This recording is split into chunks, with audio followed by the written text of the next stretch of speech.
So when I made this coat, I made the decision to not use ice cream border along the front. So that meant I had raw edges. So in the video you're about to see, you're going to see me put the bias binding along raw edges of the quilt, and then it will be completely finished and ready for wear. Enjoy. The sleeves are attached to the body, and it actually looks like a coat. So what I'm going to do now is put the cuffs on the sleeves. Then we will bind the raw edges and put on the snaps. So I insert the completed cuff into the sleeve. The sleeve is right side out, so is the cuff. I match up the seams and I am going to stitch around, and you do have to ease it in a little. And I stitch this at about a 1/4 inch seam allowance.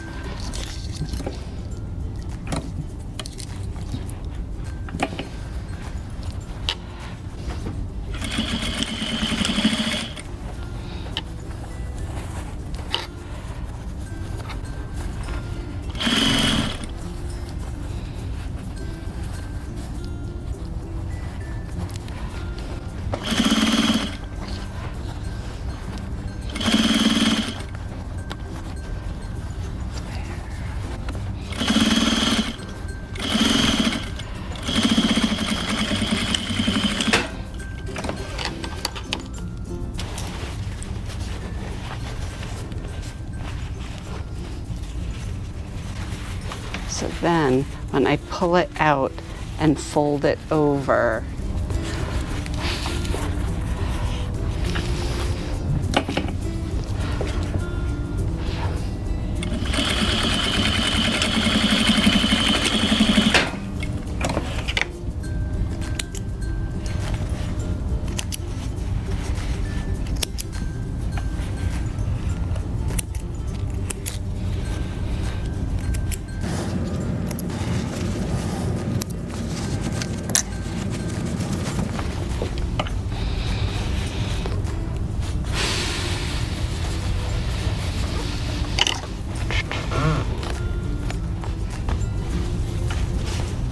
so there, no raw edges, and the cuff is really great. If you have longer arms, you can shorten the cuff.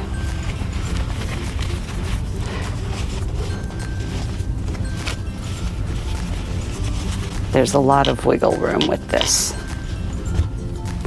Now we'll do the same for the other arm.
Right, I'm going to stand up.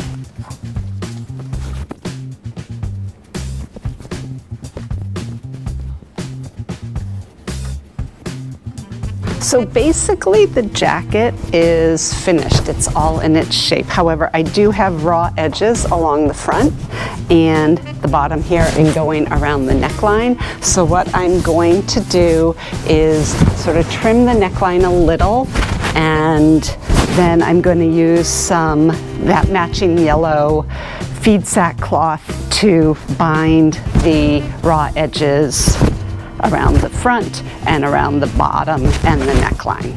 All right, so let's get started on that.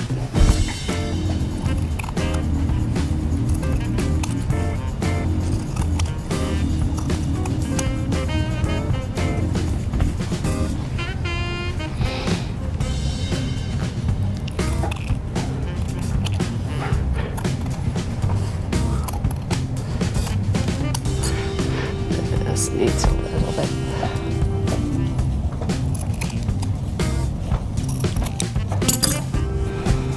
Yeah, that looks good. All right. So I always keep a stash of period appropriate feed sack in my collection because sometimes I am not able to salvage the binding from the original quilt, and when I do need to apply a binding around the raw edges, I'd like to have something that is within the same period that the quilt was made. So this is like a 1920s, 30s quilt. So I have some feed sack from that era. The yellow matches nicely. It's a little bit lighter. What I really wanted was some of this green. This minty green is so period specific, but I have not been able to get my hands on any yet. So I am going to go with the yellow. It will look nice. You can also find plain colored or white colored feed sack, but I've just ran out, so I'm going to go with the yellow. It's what I have on hand. So now I am going to sew these strips together, and then I am going to bind the raw edges of the quilt jacket.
So here we are, the finished product. I still have to put some snaps on it, and I am going to give it a press to work out any of the wiggles that might be there because of the bias binding. So let's give it a press, let's put on the snaps, and then we're ready to go.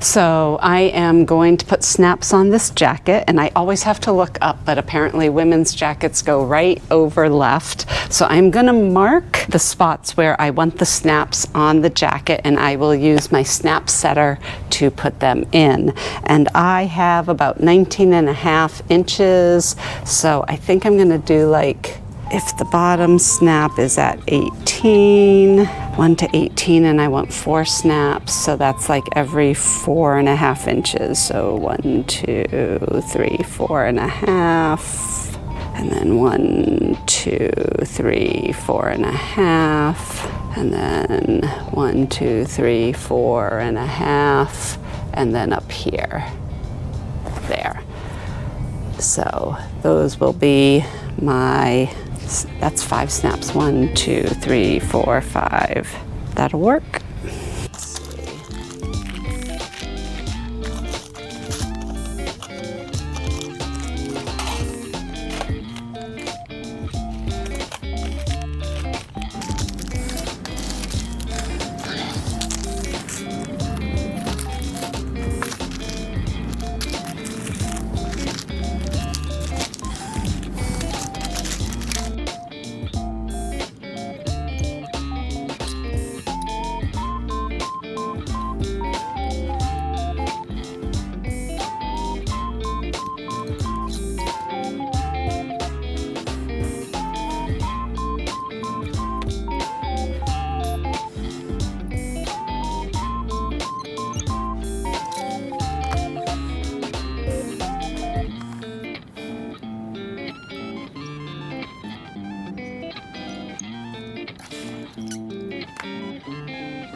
So the snaps are on.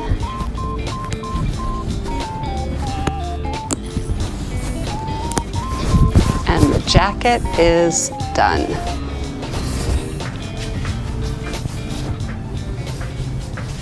Woo! Thanks so much for following along these past few videos, and you can see how to sew a quilt coat from start to finish with all the bells and whistles. Thanks for watching, and don't forget to hit like and subscribe.